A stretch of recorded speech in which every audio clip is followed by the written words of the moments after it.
ಎಲ್ಲರಿಗೂ. ಓಕೆ, ಇವತ್ತು ನಾನು ದೋಸೆ ಮಾಡೋಣ ಅಂತ ಹೇಳಿದ್ದೀನಿ. ಸ್ಪೆಷಲ್ ದೋಸೆ ನಾನು ನಿಮ್ಮ ಜೊತೆ ಇವತ್ತು ಶೇರ್ ಮಾಡ್ತಾ ಇದ್ದೀನಿ. ಯಾಕಂದ್ರೆ ಎಲ್ಲರಿಗೂ ಕೂಡ ಬ್ರೇಕ್ಫಾಸ್ಟ್ ಏನು ಮಾಡೋದು ಅಂತ ಹೇಳಿ ಚಿಂತೆ ಇರುತ್ತೆ. ಹಾಗೆ ಡೈಲಿ ನಾವು ದೋಸೆ ಮಾಡ್ತೀವಿ, ಆದರೆ ಸ್ವಲ್ಪ ಡಿಫ್ರೆಂಟ್ ಆಗಿ ಮಾಡಿದ್ರೆ ಮನೆಯೆಲ್ಲರಿಗೂ ಇಷ್ಟ ಆಗುತ್ತೆ. ಇವತ್ತಿನ ದೋಸೆ ಬ್ಯಾಟರ್ ನಾನು amazing Prestige vertical vet grinder ಅಲ್ಲಿ ಮಾಡ್ತಾ ಇದ್ದೀನಿ. ಇದೊಂದು ಹ್ಯಾಂಡಿ ಅಪ್ಲಯನ್ಸ್ ಆಗಿತ್ತು. ಇದರಲ್ಲಿ ನಾನು ಈಸಿಯಾಗಿ ಇವತ್ತು ಸ್ಮೂತ್ ಆದ ಒಂದು ಬ್ಯಾಟರ್ ಅನ್ನು ರೆಡಿ ಮಾಡ್ತಾ ಇದ್ದೀನಿ. ಫಸ್ಟಿಗೆ ಇದಕ್ಕೆ ಅಕ್ಕಿಯನ್ನು ನೆನೆ ಹಾಕಬೇಕು. ಅಕ್ಕಿ ನಾನಿಲ್ಲಿ 3 ಕಪ್ಪಷ್ಟು ವೈಟ್ ರೈಸ್, ಸೊಸೈಟಿ ರೈಸ್ ತೊಗೊಂಡಿದ್ದೀನಿ. ಯಾವುದೇ ದೋಸೆ ರೈಸ್ ನೀವು ತೊಗೊಳ್ಬೋದು. 3 ಕಪ್ಪಷ್ಟು ತೊಗೊಂಡಿದ್ದೀನಿ. ಇದಕ್ಕೆ 1 ಕಪ್ಪಷ್ಟು ಉದ್ದಿನ ಬೇಳೆಯನ್ನು ಹಾಕ್ತಾ ಇದ್ದೀನಿ. ಉದ್ದಿನ ಬೇಳೆ ಬೇಕಿದ್ರೆ ಸ್ವಲ್ಪ ನೀವು ಕಮ್ಮಿನೂ ಮಾಡ್ಬೋದು. ಆಮೇಲೆ ಒಂದು 1/4 ಕಪ್ಪಷ್ಟು ನಾನಿಲ್ಲಿ ಚನಾದಾಲ್ ಅಂದರೆ ಕಡಲೆಬೇಳೆ ಕೂಡ ಸೇರಿಸ್ತಾ ಇದ್ದೀನಿ. ನೆಕ್ಸ್ಟು 1 ಚಮಚದಷ್ಟು ಮೆಂತೆ. ಇಷ್ಟನ್ನು ನಾವು ಒಳ್ಳೆ ರೀತಿ ನೆನೆ ಹಾಕಬೇಕು. ಒಂದು ಅಟ್ಲೀಸ್ಟ್ 3 ಅವರ್ ಆದರೂ ಇದು ನೆನೆಯಬೇಕು. ಸಪ್ರೇಟ್ ಆಗಿ ನಾನಿಲ್ಲಿ ಹಾಕಿದ್ದೀನಿ. ಚೆನ್ನಾಗಿ ತೊಳೆದು ನಾನು ನೆನೆ ಹಾಕ್ತಾ ಇದ್ದೀನಿ. ಅಷ್ಟು ತನಕ ಈ ಗ್ರೈಂಡರ್ ಯಾವ ರೀತಿ ಕೆಲಸ ಮಾಡುತ್ತೆ, ಹೇಗಿದೆ ಅದನ್ನು ನೋಡ್ಕೊಂಡು ಬರೋಣ. ಈ ಗ್ರೈಂಡರ್ ನನಗೆ ತುಂಬ ಇಷ್ಟ. ಯಾಕೆಂದರೆ ಇದರ ಡಿಸೈನ್ ನೋಡಿ, ನೀವು ಒಂಥರ ಸ್ಲೀಕ್ ಡಿಸೈನ್ ಆಗಿ ಪರ್ಫಾರ್ಮೆನ್ಸ್ ಕೂಡ ತುಂಬ ಚೆನ್ನಾಗಿದೆ ಇದರದ್ದು. ಇಂಥ ಗ್ರೈಂಡರ್ ಎಲ್ಲ ನಿಮ್ಮ ಕಿಚನಲ್ಲಿದ್ದೆ ನಿಮ್ಮ ಕುಕ್ಕಿಂಗ್ ತುಂಬ ಈಸಿಯಾಗಿ ಸುಲಭವಾಗಿ ಆಗಿ ಹೋಗುತ್ತೆ. ಇದೊಂದು ಆರ್ಡಿನರಿ ಗ್ರೈಂಡರ್ ಅಲ್ಲ, ಮಲ್ಟಿ ಟಾಸ್ಕಿಂಗ್ ಗ್ರೈಂಡರ್ ಆಗಿದೆ.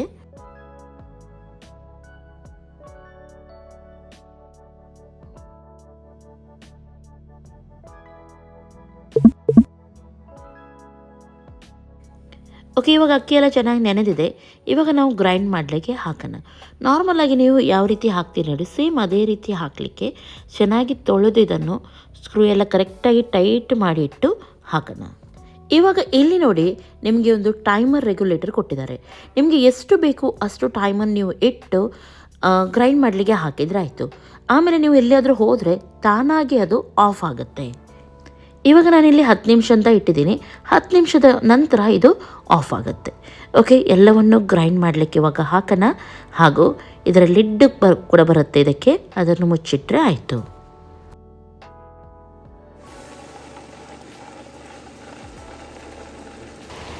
ಇದೊಂದು ಯುನೀಕ್ ಡಿಸೈನ್ ಆಗಿದ್ದು ನೀವು ಗ್ರೈಂಡ್ ಮಾಡೋದು ತುಂಬ ಈಸಿ ಹಾಗೂ ಎಫಿಷಿಯೆಂಟ್ ಆಗಿರುತ್ತೆ. ಇದು ಫುಡ್ಡಿನ ಅಥೆಂಟಿಕ್ ಫ್ಲೇವರನ್ನು ಉಳಿಸಿ ಫುಡ್ಡಿಗೆ ಒಳ್ಳೆ ಟೇಸ್ಟ್ ಕೊಡುವ ಹಾಗೆ ಮಾಡುತ್ತೆ. ಈ ರೀತಿ ಕೆಲವೇ ಗ್ರೈಂಡ್ರಲ್ಲಿ ಮಾತ್ರ ಇರೋದು, ಅಂದರೆ ತುಂಬ ವಿರಳ ನಿಮಗೆ ಸಿಗೋದು. ಇದು ಮೆಕ್ಯಾನಿಕಲ್ ಟೈಮರ್ ಆಗಿದ್ದು ನಿಮ್ಮ ಗ್ರೈಂಡಿಂಗ್ ಪ್ರೊಸೆಸ್ಸನ್ನು ಸ್ಪೀಡ್ ಮಾಡುತ್ತೆ. ಆಟೋಮೆಟಿಕ್ಕಾಗಿ ತಾನಾಗಿ ಆಫ್ ಆಗುತ್ತೆ. ಓಕೆ, ಇವಾಗ ನೋಡಿ ಗ್ರೈಂಡ್ ಆಗಿದೆ ಚೆನ್ನಾಗಿ. ಇವಾಗ ಬ್ಯಾಟರನ್ನು ತೆಗೆಯೋಣ. ತುಂಬ ಸಿಂಪಲ್. ಇದನ್ನು ತಿರುಗಿಸಿ ಇದರ ಪ್ಲೇಟ್ ಉಂಟು ನೋಡಿ, ಅದನ್ನೇ ಎತ್ತಿ ತೆಗೆದರೆ ಆಯಿತು ನೋಡಿ.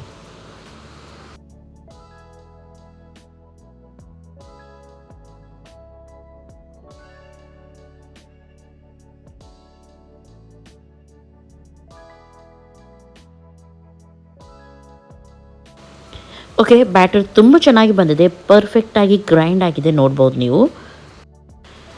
ಓಕೆ, ಇವಾಗ ಇದು ತುಂಬ ದಪ್ಪ ಅಂತ ಎನಿಸಿದರೆ ಬೇಕಾಗುವಷ್ಟು ನೀರನ್ನು ಸೇರಿಸಿ ದೋಸೆ ಅದಕ್ಕೆ ಮಾಡಿ. ಇವಾಗ ನಾನು ಇದಕ್ಕೆ ಉಪ್ಪೆಲ್ಲ ಸೇರಿಸಲ್ಲ, ಆಮೇಲೆ ಹಾಕ್ತೀನಿ. ಎಷ್ಟು ಬೇಕು ಅಷ್ಟು ಮಾಡಿ, ಉಳಿದದು ಹಿಟ್ಟು ಇಡ್ಲಿಕ್ಕಿರುತ್ತಲ್ವ, ಹಾಗಾಗಿ ಉಪ್ಪು ಹಾಕಲ್ಲ. ಇವಾಗ ಇದನ್ನು ಉಬ್ಲಿಕ್ಕೆ ನಾವು ಓವರ್ನೈಟ್ ಹಾಗೆಯೇ ಬಿಡೋಣ. ಇಲ್ಲಿ ಇವಾಗ ನೋಡ್ಬೋದು, ಇದು ಕ್ಲೀನ್ ಮಾಡಿ ಅಸೆಂಬಲ್ ಮಾಡಲಿಕ್ಕೆ ತುಂಬ ಈಸಿ ನೋಡಿ. ಈ ರೀತಿ ಇದನ್ನು ಫಿಕ್ಸ್ ಮಾಡಿ ಎಲ್ಲ ನೀವು ಇಟ್ಟರೆ ಆಯಿತು. ಚೆನ್ನಾಗಿ ಒರೆಸಿ ಎಲ್ಲ ಇಟ್ಟು ಬಿಡು, ಆಗ ಏನು ಕೂಡ ಆಗೋದಿಲ್ಲ. ಹಾಗೂ ಲಿಡ್ಡನ್ನು ಯಾವಾಗಲೂ ಮುಚ್ಚಿಡಿ, ಏನು ಧೂಳೆಲ್ಲ ಒಳಗಡೆ ಸೇರಲ್ಲ. ಇದೊಂದು ಸ್ಪೇಸ್ ಸೇವರ್ ಆಗಿದ್ದು ಒಂದು ಕಾರ್ನರಲ್ಲಿ ಚೆನ್ನಾಗಿ ಫಿಟ್ ಆಗುತ್ತೆ, ನೋಡ್ಬೋದು ನೀವು. ಓಕೆ, ಇವಾಗ ನೋಡಿ ಚೆನ್ನಾಗಿ ಉಬ್ಬಿದೆ. ಈ ರೀತಿ ಆದರೆ ಸಾಕು. ಇದು ಕ್ರಿಸ್ಪಿ ದೋಸೆಕ್ಕೆ ನಾವು ಉಂಟಲ್ಲ, ಇದೆಲ್ಲ ನೀವು ಹಾಕಬೇಕಂತ ಇಲ್ಲ. ಯಾವುದು ಗೊತ್ತಲ್ಲ, ಸೋಡಾ ಪೌಡ್ರ್ ಎಲ್ಲ ಹಾಕ್ತೀವಿ ನೋಡಿ, ಅದೆಲ್ಲ ಹಾಕಬೇಡಿ. ಹಾಗೆಯೇ ಮಾಡಿ, ಆವಾಗ ಚೆನ್ನಾಗಾಗತ್ತೆ. ಇದಕ್ಕೆ ಇವಾಗ ಉಪ್ಪು ಸೇರಿಸಿದ್ದೀನಿ ನಾನು. ಹಾಗೂ ಕಾವಲಿಯನ್ನು ಬಿಸಿ ಮಾಡಿ ಸ್ವಲ್ಪ ತಣ್ಣಗೆ ಮಾಡಿ ಆಮೇಲೆ ಇದಕ್ಕೆ ದೋಸೆವನ್ನು ನಾವು ಬಿಡಬೇಕು. ಆವಾಗಲೇ ಅದು ಚೆನ್ನಾಗಿ ಬರೋದು. ಬ್ಯಾಟರ್ ನೋಡ್ಬೋದು, ಸಾಫ್ಟಾಗಿ ಚೆನ್ನಾಗಿ ಬಂದಿದೆ ಹಾಗೂ ಸ್ಮೂದಾಗಿ ಆಗ್ತಾ ಉಂಟು ನೋಡಿ. ತೆಳುವಾಗಿ ಮಾಡ್ಬೋದು, ಎಷ್ಟು ಬೇಕು ಅಷ್ಟು ತೆಳುವಾಗಿ ಇದನ್ನು ಸ್ಪ್ರೆಡ್ ಮಾಡೋಣ. ಹಾಗೂ ಮೇಲ್ಗಡೆಯಿಂದ ನಾನು ಇಲ್ಲಿ ತುಪ್ಪ ಹಾಗೂ ಅದಕ್ಕೆ ಸ್ವಲ್ಪ ನಾನು ಚಟ್ನಿ ಹಾಕಿದ್ದೀನಿ, ರೆಡ್ ಚಟ್ನಿ. ಅದನ್ನು ಮಿಕ್ಸ್ ಮಾಡಿ ಹಾಕ್ತಾಯಿದ್ದೀನಿ.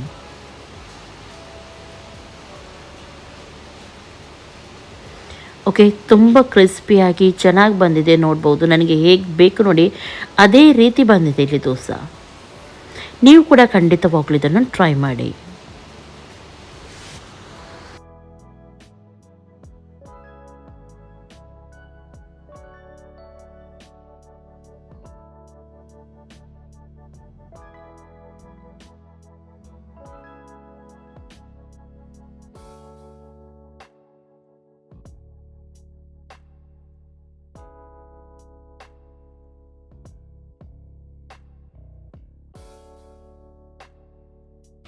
ನನಗೆ ಯಾವ ರೀತಿ ಬೇಕಿತ್ತು ಅದೇ ರೀತಿ ದೋಸೆ ಬಂದಿದೆ ಪರ್ಫೆಕ್ಟಾಗಿ. ಹಾಗಾಗಿ ಎಲ್ಲ ಥ್ಯಾಂಕ್ಸ್ ನನ್ನ ಕಿಚನ್ ಕಂಪ್ಯಾನಿಯನ್ ಪ್ರೆಸ್ಟೀಜ್ಗೆ.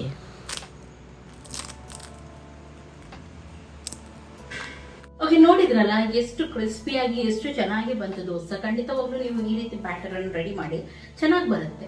ಹಾಗೂ ಈ ಪ್ರೆಸ್ಟೀಜ್ ಅಪ್ಲಿಯನ್ಸ್ ನಿಮಗೆ ಬೇಕಿದೆ ಆದ್ರೆ ಪ್ರೆಸ್ಟೀಜ್ ವೆಬ್ಸೈಟ್ಗೆ ನೀವು ವಿಸಿಟ್ ಮಾಡಿ, ಅಲ್ಲಿ ನಿಮಗೆ ಸಿಗುತ್ತೆ. ಅಥವಾ ನಿಮ್ಮ ನಿಯರೆಸ್ಟ್ ಪ್ರೆಸ್ಟೀಜ್ ಸ್ಟೋರ್ಗೆ ನೀವು ವಿಸಿಟ್ ಮಾಡಬಹುದು.